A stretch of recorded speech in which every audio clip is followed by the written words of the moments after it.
Hello and welcome to Raptors Today. I'm Savanna Hamilton alongside Paul Jones and Sherman Hamilton. And while there's been a lot of fun and exciting Raptors action on the court, we're going to take the time to reflect on an important month of the year that really we live through every single day, Black History Month. The theme of this year, guys, is Black health and wellness. You look at the Canadian government website and it kind of says it that over there. But I like to think and reflect in terms of where we are today, because it wasn't that long ago, maybe 2 years ago now, time flies, that we were talking about the murder of George Floyd and the rise of BLM on everybody's mind, finally at the forefront. So when I think about this time of year, Jonesy, I'll go to you first. Where do you think we are today? Well, we continue to be at a crossroads, Sav. And it seems like every time minorities, Blacks, people step forward, you come to another fork in the road.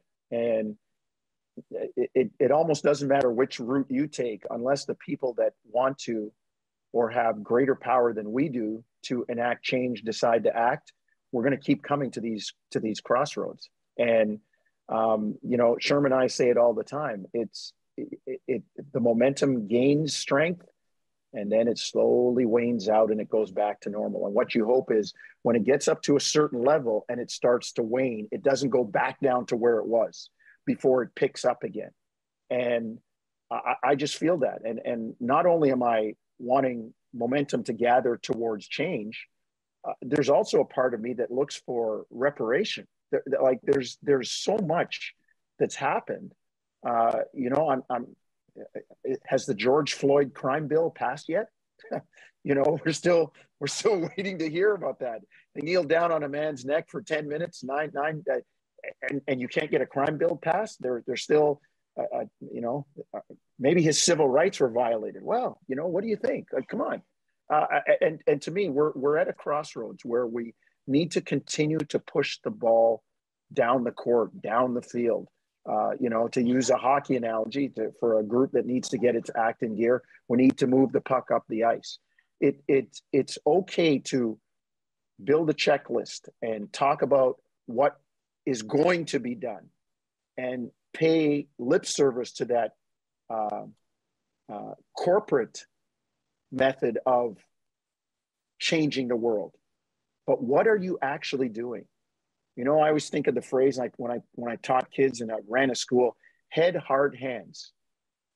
Do you have your hands on it? Are you actually doing it? Is it in your head? Are you thinking about it as you go forward? And is it in your heart? Do you believe in it? And that's where we're at right now. We come to these crossroads and I ask people, head, heart, hands. Are you fully invested in trying to make change and make this thing better? And on the theme of Black health and wellness, this is what Black people need to restore themselves, because it's tough being denied, being, in whatever way you want to take it, overtly or covertly being beaten down and held in a certain spot. So we're at a crossroads, Sav, and I just, and Sherman and I always talk about it. You got to keep the ball moving forward. Yeah, we are totally at a crossroads, because the last thing we want to do is the momentum to die down. And I don't know if it's a matter of society getting complacent or taking their foot off the gas in terms of creating change. And there has been some change. We definitely have seen businesses be more conscientious. And I turn on the TV and I'm looking at the commercials in between Raptors games, and, I'm seeing, wait, that's a interracial family. And that's a reflection of what my family looks like personally. And I'm like, I'm never used to seeing that. But then it's one thing to show it on screen. It's another thing to live by it behind the scenes in a business organization as well. So Sherm, I ask you, where do you think, we're at as a society?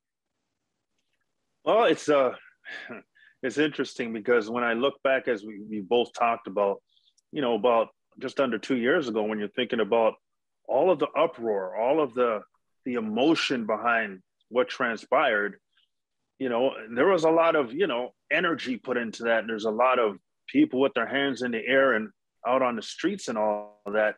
And then I look at it today and it seems like things never happened a couple of years ago. It seems like we're back to prior to that. And to me, that's concerning.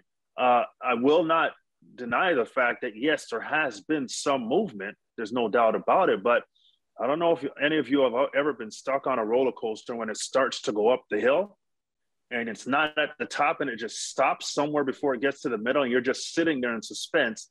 You know that big drop is coming, but you're not getting there. And there's nothing that's being done. And to me, this movement has gotten to a point and it just kind of stuck. It's just kind of leveled off. And Sav used the word complacent. Well, complacency is an enemy of success. It's the enemy of progress. It's the enemy of equality. So I think there's that level of complacency that's got into it. And speaking to it on a bigger level, some people took from that movement, got what they wanted, and now they're out. Some people weren't involved in the movement at all, and some people are trying to continue to do it. But right now, it feels to me that the progress that has been made has stalled. And I always say this, and we hear this, we see this, when you're getting to a beef with somebody and they may be 30 feet away and you're like, keep that energy when I see you, keep that same energy. Well, I don't see that same energy. And that to me is concerning. And that's something that needs to be addressed. And I know we're going to get to stuff later in the show, but it's so obvious when you see what's still happening in our world today that we have such a long way to go. But I will say this, for the strides that have been made, it's been about the verbiage. And the verbiage is great. You got to start somewhere. But to Jonesy's point about the hands, that's got to be more involved. It's got to be on the ground, palpable, tangible things that are done. And I think we're still a ways away from having that on a consistent plane. Jonesy, sorry, you were about to chime in? No, I can't agree with Sherm more. And being older than both of you, I've seen it in that it moves forward. It's like, yeah, we got this going now. And all of a sudden, as Sherm said, the roller coaster, it just stops halfway up the hill. And they say, everybody get off. You got to go back down to the bottom and we're going to try again. The momentum it has to keep going. That's all I was going to say. And I think like the question for me is almost the why has it stopped? Has it just been a passage of time where, people are like, oh, I'm tired? Because has fatigue set in? What is this? Because, it's definitely not from a lack of, people, minorities, Black people vocalizing that, we are still in the same conditions. I heard a quote one time that said, oh, if you're tired of listening to it, think about how tired we are about saying it. So I think about the situations that have happened and I still look around the room to this day. And when I'm in media circles or even just out in the business world, I look around the room and I'm still the only Black woman. And I can't help but think like, I was the only Black woman like a year and a half ago, 2 years ago too. It's Sav, I know Sherm wants to jump in on this, but I'll just go back to what I reiterated before. We've come to the crossroads, and unless the people with the power to make the change decide they're going to make the change, we're going to have to keep pushing like this. It goes back to normal, as they say, and normal doesn't work for everybody. Sav, to your point, I couldn't agree with you more. And it kind of falls into the saying of the more things change, the more they stay the same. And to your point about looking around the room, we still see it. Even in our business, we still see it. And it's one of those things where, like I said, the verbiage was strong. We heard a lot of conversation, a lot of people get on pedestals and talk to this as if the intent and the desire was going to be met with action. And we're almost 2 years removed from it, and we're not seeing what we were told we were going to see.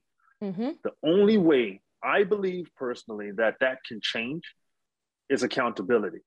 And if there's no accountability, then things stay the same. It starts with who's at the table making those decisions. And Fred VanVleet actually talked about Black leadership in his feature last year about Black excellence. Black excellence just means, being the best version of yourself and having people that we can look up to and that we celebrate and hold to a high standard. And in my house, it was always, joked about as like Black Jesus. And, you go to church your whole life and you looking up every Sunday, you go to, I went to Catholic church, I went to Christian church, I went everywhere, and you look up on the wall and it's just this white guy standing there on on the wall, and you're just looking like, man, he don't look nothing like me. He don't look nothing like nobody in this church. And you go home and your parents like, nah, Jesus is black too. You know what I mean? If you want him to be. So to me, that's what black excellence is like all of your idols and people that you look up to. Like there's black people that can do that stuff too. There's black doctors, there's black astronauts or whatever the case it is, you know, and you gotta look, and maybe a little harder to find sometimes because they're not gonna be put in your face, but it's out there. How important is it to have Black leadership within MLSE? You know, we think about Wayne Embry, we think about Masai Ujiri. Just how important is it to have them hold space there? Really important. And, you know, I remember when the Raptors hired Sam Mitchell and brought Wayne Embry in as a senior advisor. That was one of the best moves the organization made because, and again, I'll say it from a guy who's a little bit older and watched things through a different lens in my younger years, to see Wayne Embry as the first African American general manager in the NBA, and that familiar pose in the arena in Cleveland, kind of leaning up in the VOM there, and it makes you proud. You know, it's a black man that can do the job and can do it well. And his teams unfortunately happened to run into a guy named Michael Jordan. But when he came to Toronto, for me, I was thrilled to be able to, and I know Sherm's going to speak to this too. When we see him, to be able to sit down and talk to somebody who's marched in civil rights rallies, who had to stay with a family when his teams went to play in St. Louis because he couldn't stay in the hotel, who had to eat in the kitchen, who told me about staying in the locker room at the very first All-Star game and chronicling all of it, the trip there through the snowstorm and the owners pounding on the door and the players saying, we're not going out till we get a pension. And him saying, you know, I wasn't Jerry West or Elgin Baylor or any of these stars. And the owner saying, Embry, I know you're in there. You get out here or you don't play for me ever again. And they looked at him and said, don't move. Like these are men. Wayne Embry is a man that walked through the door and paid the bill. So people like you, me, Masai could walk through the door and not have to pay anything with money in our pocket. And you know what? Now it's up to us to pay the bill for the next group that's walking through the door. And I look at the organizational leadership that he has helped to provide. It's fantastic. And I just think we're so lucky in Toronto to have, you know, one of the original pioneers, one of the original trailblazers in our organization. And how important is it, Sav? Really important. Absolutely. I loved your point there, because if you think about it, like a pathway in a forest or something, the first time you walk through it, you're going to hit sticks, stones, grass, all sorts of things, right? But the second person that walks through it, well, it's a little bit less hard because it's been walked through one more time. And the more people we have walking that path, the easier it gets, and the more people can have access to spaces that are traditionally white held, like white spaces. So, you know, I think of trailblazers like Wayne Embry, but then also Masai Ujiri and Sherman. I'd love for you to talk about Masai and just like how much he's impacted, not just the Toronto Raptors, but I think about the continent of Africa through GOA and through the new basketball league in Africa as well. Well, you're talking about a man with a vision. You know, it's bigger than basketball. And we're talking about somebody who came into the NBA on very humble terms. You know, he was working for free as a scout in Orlando, just trying to get in, and to see his journey to get to this point where now he's a president of a team, you know, and vice chair, and you know, what he's done with Giants of Africa, how he's impacted the world, associations with number 44, President Obama. All those things are just amazing accomplishments. But what that does is it permeates the people that work around him and for him. And that's the messaging that Masai Ujiri has sent during his time as a Raptor. And before that, when he was previously under Brian Colangelo's staff, he was the same guy. Now he just has a bigger platform, and he's just done a great job setting a great example. Masai's goal is to change the world. He understands basketball as a vehicle, but the goal is to have global impact. And he's doing a great job of that. And he consistently puts the continent of Africa on display and at the forefront of everybody's thoughts, rightfully so. So to see a Black man take this approach in the position that he's in, It's refreshing. It's humbling. It's very proud. It makes me proud to see somebody do that. And at the end of the day, Masai shouldn't be the only one in a position like that. And unfortunately he is, but he's doing a great job with his position. And I'm just very proud to know him. And both he and Wayne, these are guys you can send a message, you can pick up the phone and call, and they will answer the call, and they will sit and talk to you and share with you. Two very, very good human beings. Absolutely. I've had the absolute pleasure of talking to Wayne multiple times, and he's just such a wise man and has nothing but amazing things to say. If you ever need a little dose of inspiration, talk to Wayne Embry for sure. And Masai Ujiri, it's amazing that, you know, as a guy that has so much to offer, his own team just truly gives back. How many times have we seen people make it to the top and just stay there for themselves? They don't look back and give you know, the resources where they can. Now, a developing situation in the NFL, but is it really developing, or has this just always existed and people are acknowledging it more so now? Sherm, I'm going to go to you first to explain this and to get into the thick of things, but, you know, talk to me about the lack of BIPOC representation within ownership specifically, but then also in coaches as well, in sports across the board, but particularly the NFL right now.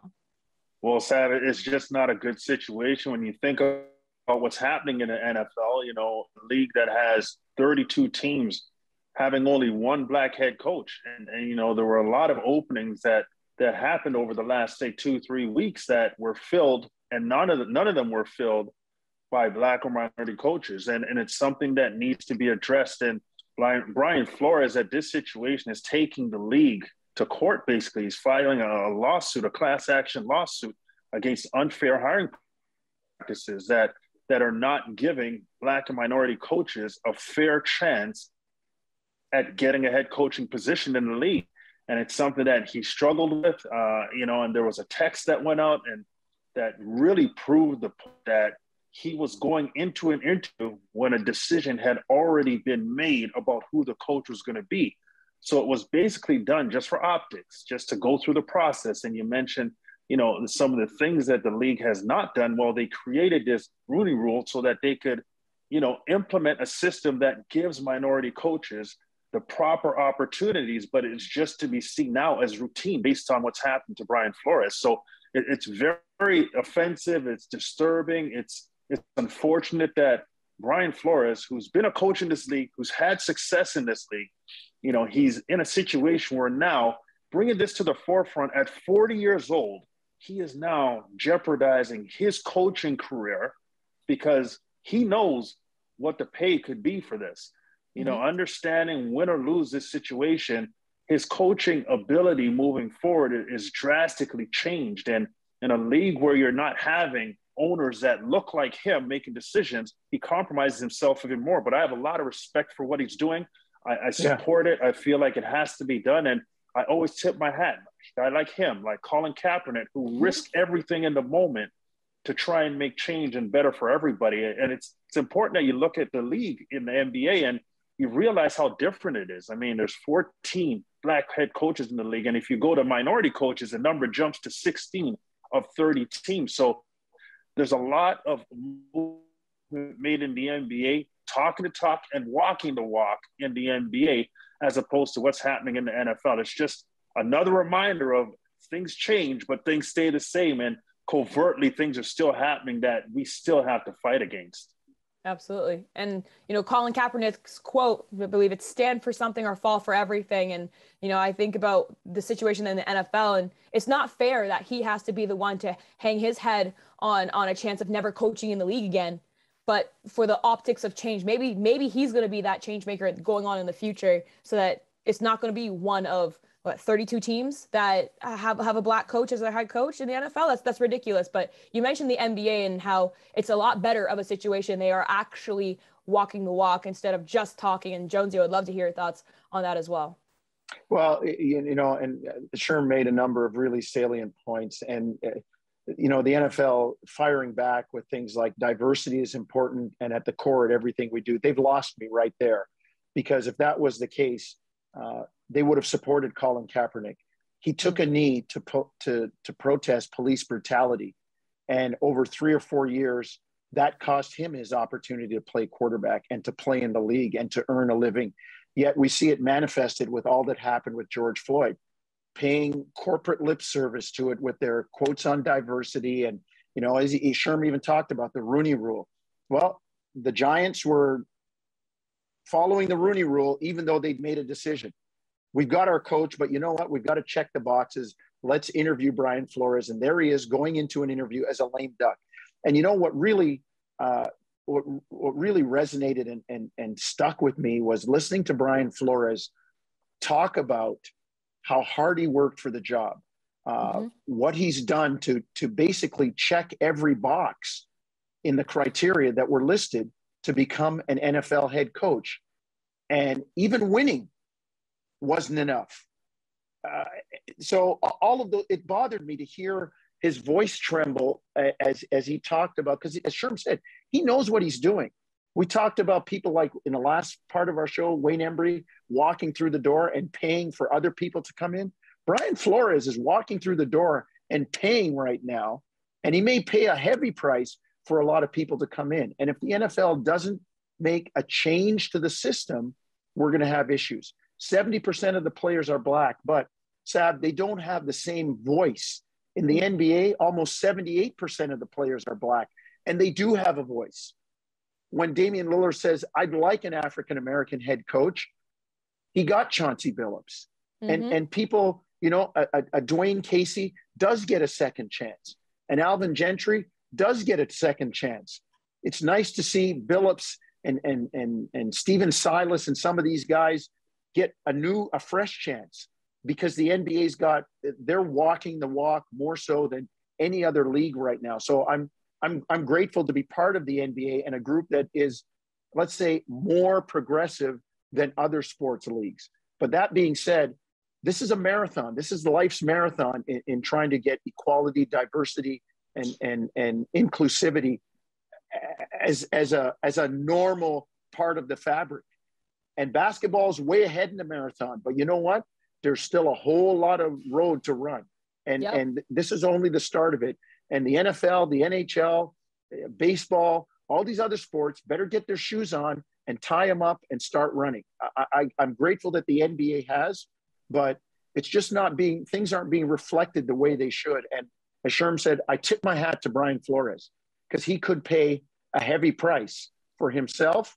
Hopefully it'll open the door for other people. And this is what we talk about when, you know, we say that Black men and Black women have to work twice as hard, 3 times as hard than their colleagues, right? And it bothers me, and I'm getting heated right now, and we have to go. We have to wrap up the show. But I can make this a whole hour discussion, and then I think we should someday. But you know, thank you guys, the viewers, for watching another episode of Raptors Today. Please keep this in mind and don't let this fall on deaf ears, because this is real. And yes, it happens in sports, but it's a reflection of society as a whole. So thank you for watching another episode of Raptors Today.